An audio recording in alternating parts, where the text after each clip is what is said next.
Are you ready to climb the mountain with me? Yeah! Well, I'm ready to climb it with you. We have work to do. Before I start, let me just say thank you to those leaders who have spoken to us this morning. Power, excitement, energy, and most of all, mindsets that will take you to success. I hope you learned from them, but mostly I hope you felt the power of their mindset. Everyone in this room can be so much more than they currently are. We know this in our minds, but we need to begin to believe it in our hearts. We need to have a vision of who we can be and a vision of what we can do. People have asked me over the last few years many times. They have said, "Stuart, why are you still working? You are so old." Friends my age, they've retired. They say to me, "Why are you still working? You have so much money, you don't need any more money. Why are you working?" So I want to answer that question for you today. Why am I still working? To do that, I need to introduce you to three of my heroes. I want you to meet James Lind. James Lind was a British Navy medical doctor. During the 1700s and before, nearly 70% of every ship's crew on a long voyage would die before the ship returned home. 70%. Nearly 3/4 of all the sailors would die on the voyage. They would die from a disease that produced these kinds of symptoms, and no one knew what caused it. James Lind, as a doctor, was on these ships, and he was puzzled. What is killing all the sailors? And in 1747, he conducted a study. And he discovered that lime juice, lemon juice, what we now know as simple vitamin C, would absolutely make the disease go away. 1747. That was written. And it took 50 years before the British Navy accepted his research and changed the protocols in the Navy. 50 years after that study. Let me introduce you to someone else, a hero of mine. This is Ignaz Semmelweis. In 1846, Ignaz Semmelweis was a young Hungarian doctor, brilliant doctor. In fact, he was so brilliant, he was able to be hired as a doctor in the #1 hospital in Europe, Vienna General Hospital. And there is this young Dr. Semmelweis serving in this world-renowned hospital as the assistant head of the maternity section of the hospital.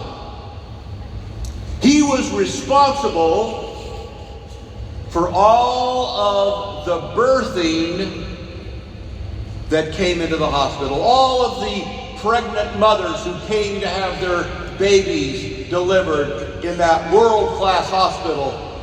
Dr. Semmelweis was responsible for them.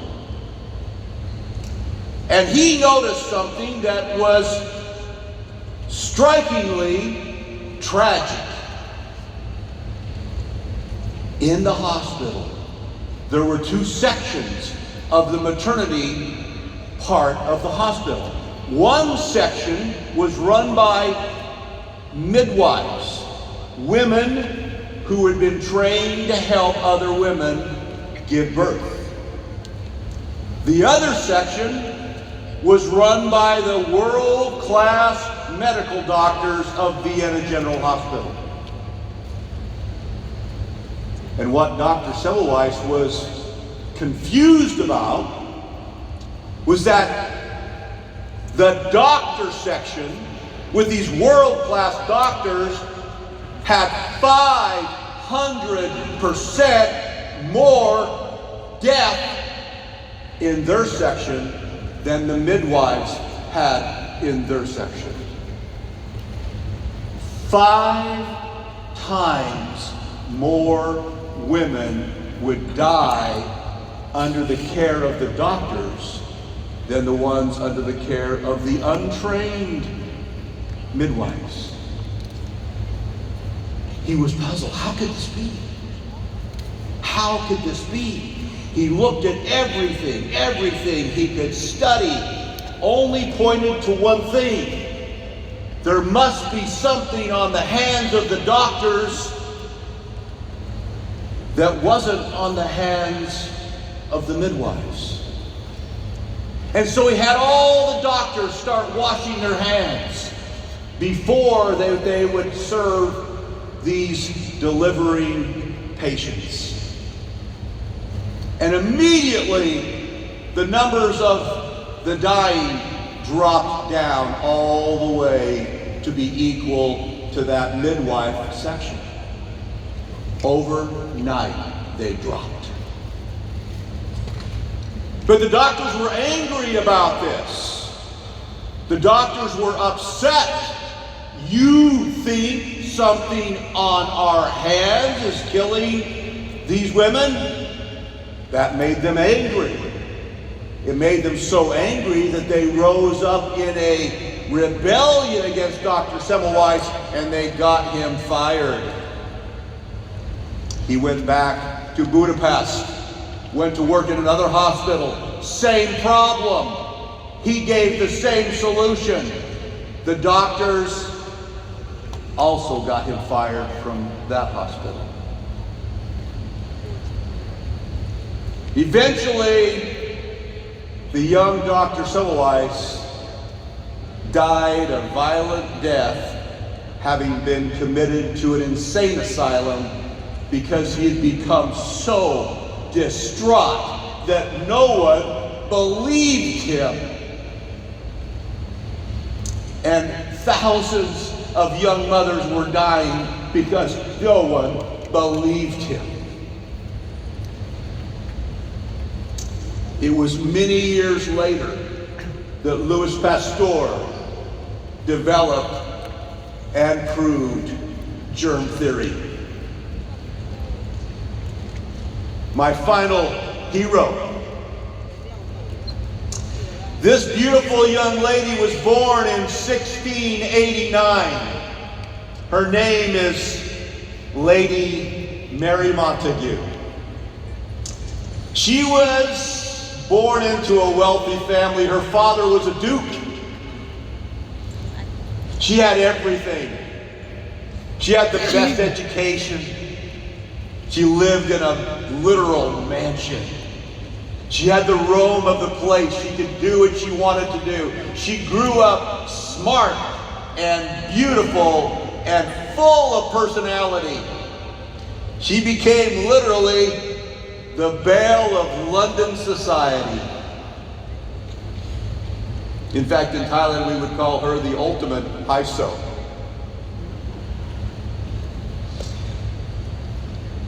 Around this time, a wildly infectious disease struck London. This disease would come every 2 or 3 years. And whoever got it, most of them would die. Thousands and thousands of people would die. They didn't know where it came from. They didn't know what caused it. They didn't know anything about how to treat it. And it came and it struck down her brother. And 2 years later, it came again. And this time, Mary got it. But she lived. She was one of the few that survived it. But she became horribly misfigured because, as you now know, I'm sure, that wildly infectious, tragic disease is what we now call smallpox. Her flawless skin became pockmarked. Her eyebrows were gone. Her eyes were flooded with redness and irritation for the rest of her life. She wore a veil from that time forward for the rest of her life. She had married already. She had a small son. Her husband had been given the assignment to be ambassador to a country we call Turkey now. They went to Istanbul together. Lady Mary, her husband, the ambassador, and their small son. You can imagine that Mary was very worried about this disease coming back and taking her son, taking her husband.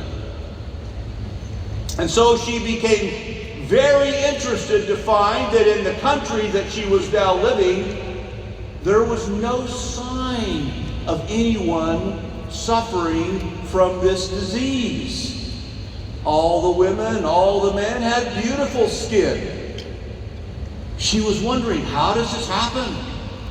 What's going on here that doesn't go on back in England?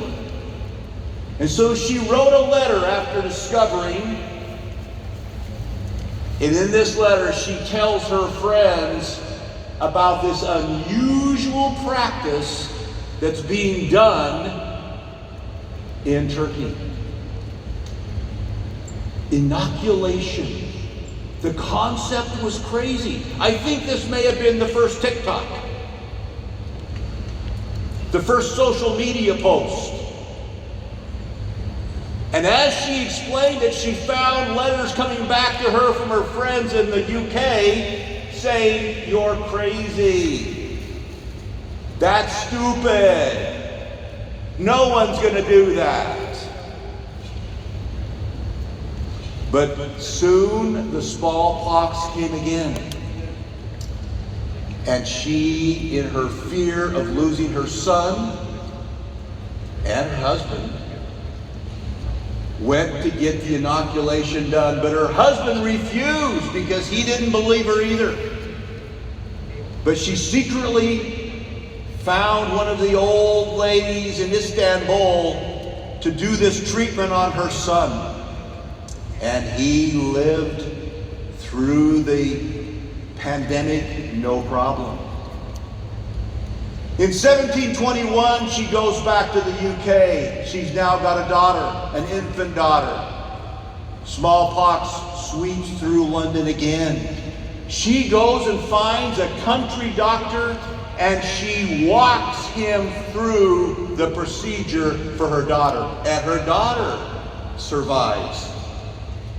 Pretty soon, Other people are starting to be interested in this. And she becomes an absolute voice preaching about this to anyone who will listen.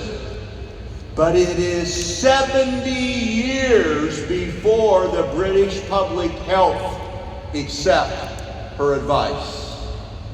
And now, of course, smallpox has been completely eradicated in the world. Those are three heroes that I look to as I think about why I'm still working. Today in our world, we have a disease that is causing more death, more tragedy, more handicap than all of those other diseases combined that I've spoken of. Heart disease, Alzheimer's, dementia, diabetes, high blood pressure, and all the other symptom diseases of what we call metabolic syndrome or metabolic dysfunction. And people say, well, the pharmaceutical companies will find a solution. No, they won't. They don't even want to. When you allow your health to be driven by pharmaceutical companies, you will never become healthy. For the same reason that nobody believed James Lind, nobody believed Ignaz Semmelweis, and nobody believed Mary Montagu. The status quo is always the power to remain as we were. But we have an opportunity. We have a duty. We have a mission. And I have a vision that we are going to eradicate diabetes from our planet. Woo! There is no reason why we can't do it. We have a protocol that has literally reversed diabetes in thousands and thousands and thousands of people around this world. And the fact that others don't believe us just means we are with good company. Because they didn't believe Mary, and they didn't believe Ignaz, and they didn't believe James Lind either. So you remember that you have a mission to do good, to change the world, to be more than just someone chasing money.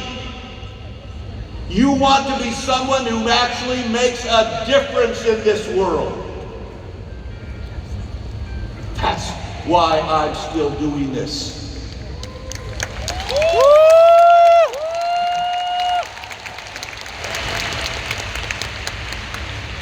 Right now, we are in the middle of Gandhi's formula. You know what Gandhi said? First they ignore you, then they laugh at you, then they fight you, then you win. Woo! Right now, they're ignoring us. Oh, we have a lot of people here today, and we have tens of thousands more who are around the world. Yes, we're making a little difference. Yes, we're making a little impact, but it's going to grow. It's going to grow. And soon, they will begin to mock us and to laugh at us. That will mean that we're making progress. For some of you, it might be hard. You might be tempted to quit because you don't like people to laugh at you. You don't like people to mock you. My attitude is, bring it on. Bring it on. Woo! Laugh at me. Mock me. Woo! Because it means I'm winning. And as we get bigger, they will begin to fight us. We will begin to have different agencies and experts come out and say, oh, that doesn't work. That doesn't work. How can that work? Even while it's working and working and working. What will you do when they start to fight you? What will you do when the experts start to fight you? Will you quit? No. Will you give up? No. No, because you're winning. Woo! You're winning. And as they're fighting you, Woo! it shows that they're afraid of the truth.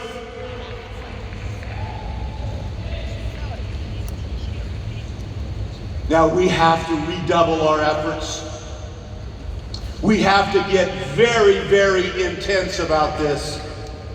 We can't worry about what those people think or what those people think. It doesn't matter what they think. All that matters is who we save. When people say to me, oh, I don't want to do this. I say, I'm trying to save your life. I'm trying to save your life. Let's get their attention. 75% of the people in North America are overweight or obese. They have metabolic dysfunction. They probably have diabetes. They probably have heart disease. They're probably going to have Alzheimer's or dementia very soon, if not already.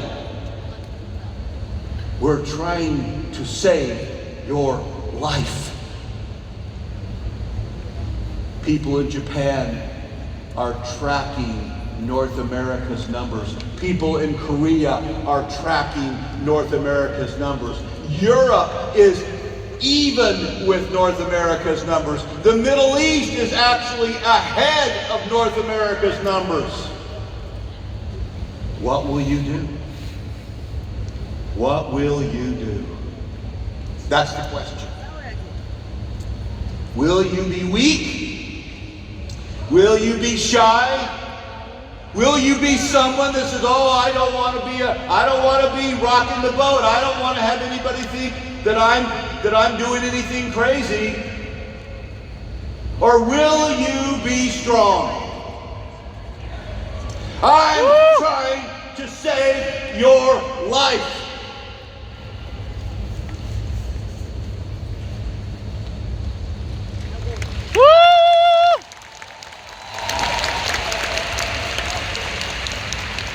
When you leave this event this weekend, I hope you leave with one deep, burning desire that you are going to be someone who makes a difference in this world. Yes, you'll make a lot of money. Yes, you will have a wonderful life. Yes, you'll do all kinds of wonderful things. It'll be fantastic. But none of that matters more than changing the world will matter. When you're on your deathbed, when you are at the point of death, will you care about the money? Will you care about jets and vacations? No. You will care about whether you change the world. That's what you will care about. Woo! So, think about that question. Think about what you're going to do about that question. But for me, I know what I'm doing. I'm here. I'm going to work. I'm going to hit it as hard as I can hit it. I'm going to get up early. I'm going to stay up late. I'm going to travel, and work because I'm trying to save your life. Woo!